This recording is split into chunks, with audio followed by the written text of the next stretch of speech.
Assalamualaikum warahmatullahi wabarakatuh. We are from Group 8. We will present our material about implicature in pragmatics. But before we move to the main of the material, let me introduce myself. My name is Afifah Nur Aziz as a moderator, and my members of group, Alda Bastin, Sriin Febriati Ashmat, and Debina Fadlullah.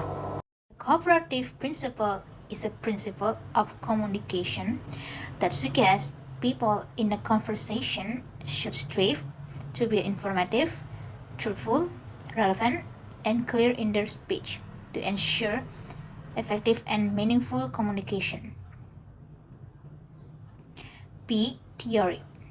The cooperative principle is a key component of Gray's theory of implicature, proposed by philosopher H.P. Chris in 1975.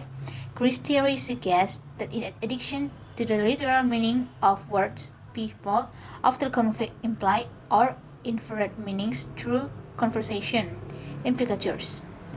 These implicatures rely on cooperative principle and the maxim of conversation, maxim of quality, maxim of relation, and maxim of manner to interpret the intended meaning of a speaker.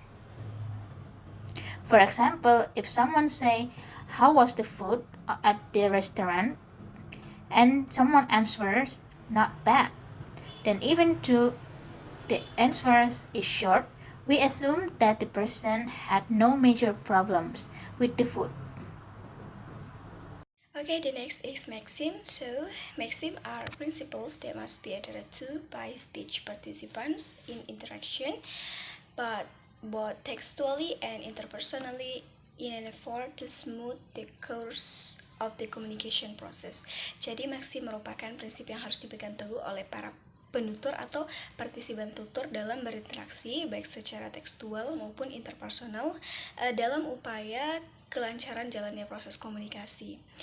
Maxim sendiri terdiri dari 4 jenis, yaitu yang pertama adalah maxim quality atau maxim kualitas. This maxim dictates that speakers should only say things that they believe to be true and for which they have acquired evidence. Jadi maxim mutu atau maxim kualitas ini menyatakan bahwa penutur hendaknya hanya mengatakan hal-hal yang mereka yakini benar dan mempunyai bukti yang memadai.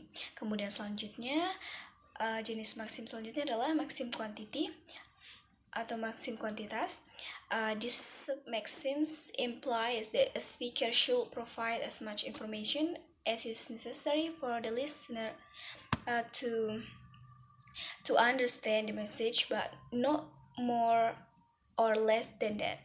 In other words, speaker should be informative enough to be clear and concise without being overly verbose or vague. Jadi maxim kuantitas ini atau maxim quantity ini mengandung arti bahwa seorang pembicara harus memberikan informasi sebanyak-banyaknya yang diperlukan agar pendengar dapat memahami pesannya, tetapi tidak lebih atau kurang dari itu. Dengan kata lain, pembicara harus cukup informatif agar jelas dan ringkas tanpa perlu bertele-tele atau tidak jelas. Kemudian jenis maxim selanjutnya adalah maxim relation atau maxim relevance. This maxim suggests that speaker should provide information that is pertinent to the current context and the goals of the conversation. Jadi maxim relasi ini atau maxim relevansi ini menyatakan bahwa penutur harus memberikan informasi yang relevan dengan konteks saat ini dan tujuan pembicaraan. Kemudian jenis maxim terakhir adalah maxim of manner atau maxim tata cara. This maxim suggests that speaker should present their contributions in a clear, concise, and organized manner.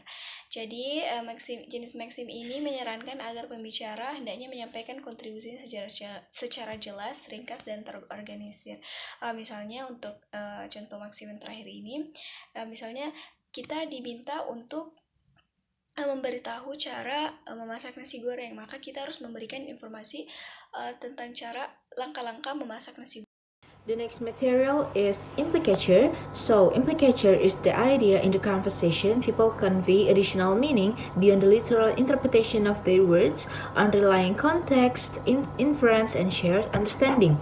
Jadi, implikator ini merujuk pada makna yang terkandung dalam sebuah ucapan ataupun tindakan, namun secara tidak eksplisit ataupun secara tidak langsung diungkapkan oleh pembicara ataupun pelaku pembicara.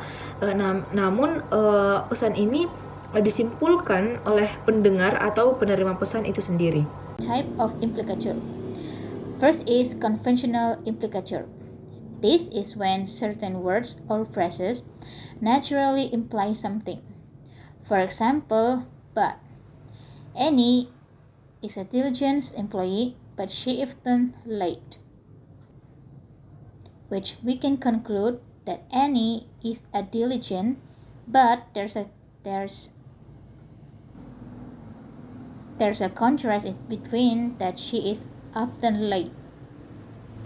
Second is conversational implicature. This is when people imply things in the conversational based on context and shared understanding. For example is, person A say, the party last night was awesome. And second people say, yes, Hannah's party was great last night. The third is color implicature. This implicature involves the idea that when you use a certain word or term with a weaker meaning, like some, there's an implied contrast with a stronger term, like all. Example is, Leah says, not all people can drink milk because some of people are allergic to dairy products. So, presuppositions or assumption or information, they are assumed to be known or true before the conversation begins. In everyday conversation, people often use presuppositions to assume that the listener has certain knowledge or understanding about something. For example, Aya has changed her phone. Then the presupposition is that Aya has a cell phone and the previous phone was replaced. Nah, jadi presupposisi ini adalah sebuah asumsi ataupun anggapan yang dianggap benar oleh pembicara dan pendengar ketika berkomunikasi.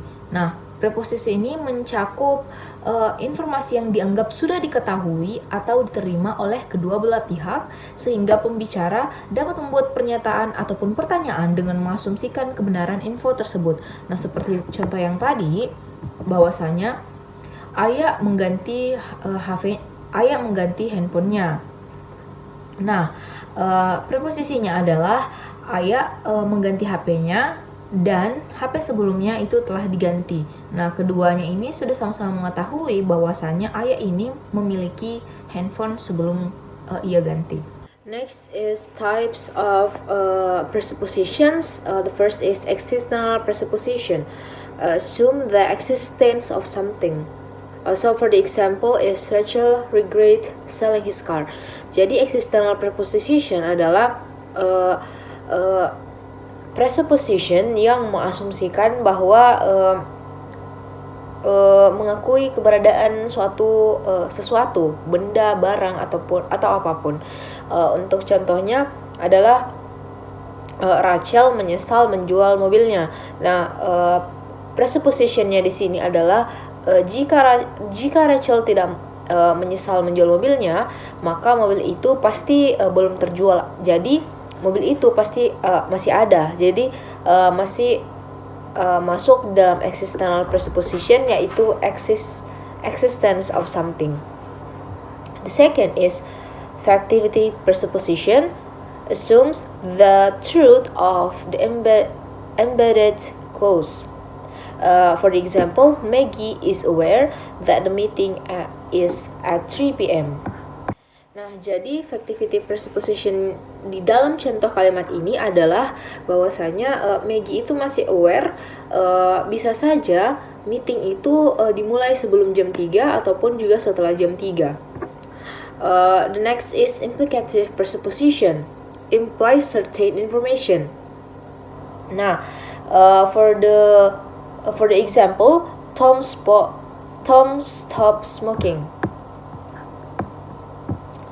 So, pengandaiannya di sini adalah Tom itu pernah merokok in the past atau di masa lalu. Nah, kalimat pada contoh ini secara eksplisit menyatakan bahwa Tom pernah merokok, namun informasi ini tersirat dari kata kerja stop atau berhenti, yang berarti Tom berhenti merokok. Next is lexical presupposition, relies on the meaning of specific words.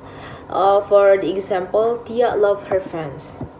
Nah, kata kerja her pada kalimat ini secara inherent membawa pengandaian bahwa subjek memiliki sesuatu. Nah, dalam hal ini adalah fansnya, bahwasanya Tia mencintai fansnya.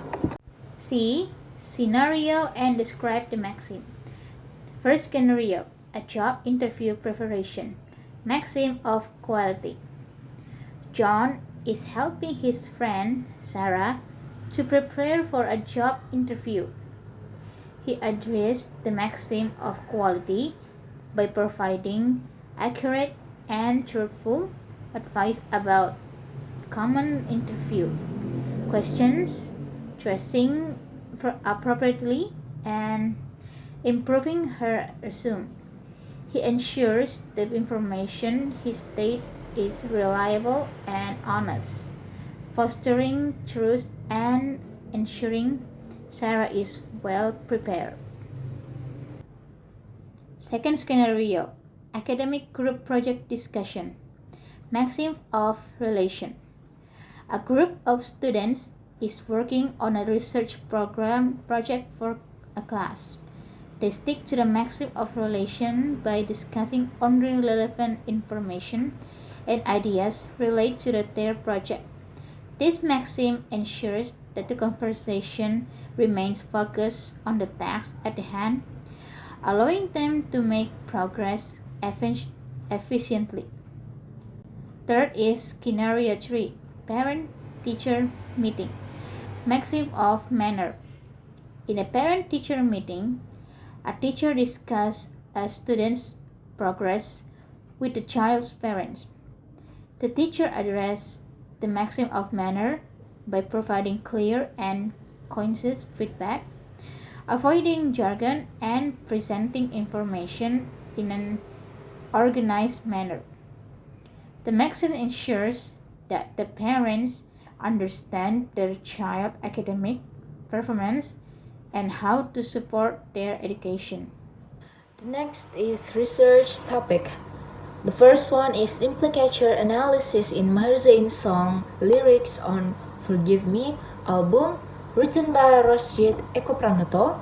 So, the purpose of this research is to get a clear explanation of the details of the implicature is found in Maher Zain's lyrics in the album Forgive Me. The researcher tries to understand the meaning of the lyrics based on the implicature theory.